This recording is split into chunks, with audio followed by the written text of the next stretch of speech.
Welcome to the February 2018 edition of The Calling. From conversations with many of you, I know that you've had a very busy start to 2018. The same has been true for us.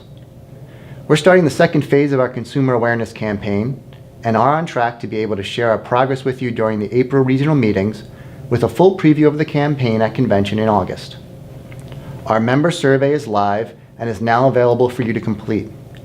I know I've already made this plea, but I ask again for you to take the time to complete the survey. Doing so will provide invaluable data and help us to help you. And as an added incentive, you can win up to $500 just by completing it.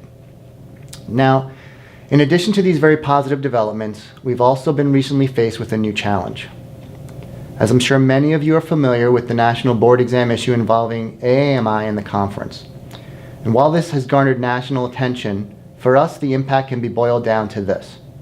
Through an investigation and now settled lawsuit between AAMI and the conference, approximately 90 New York State licensed funeral directors who took the MBE between 2007 and 2013 have had their test scores invalidated.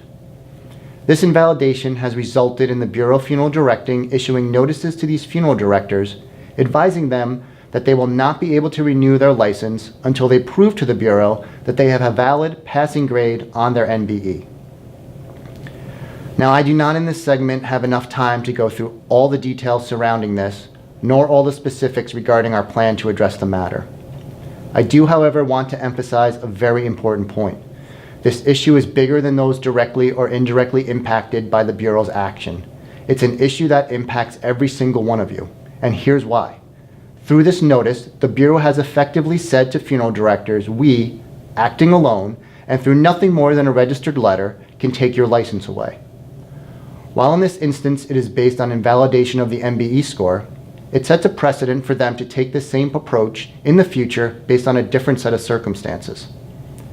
This flies in the face of one of the most basic, long-standing, and fundamental rights we are all afforded, the right to due process.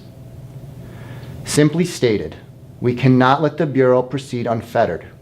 Since I joined this team, our leadership has consistently reinforced the notion that one, if not the most important priority for NYSFDA, is protecting your license. To us, and to me personally, this means ensuring each and every funeral director has certain protections when it comes to your license. No one should be able to deprive you of your license without first providing you with ample notice of any adverse action, copies of any evidence being used against you, and the right to defend yourself from any alleged misconduct. Therefore, whether you've been licensed for 5 weeks or 50 years, we believe the right to maintain the license you've earned and have practiced under is threatened by the Bureau's actions. I urge you to keep this in mind, and if the time comes when we reach out to ask for you to lend your voice to the fight, to rise up and help us protect what is yours.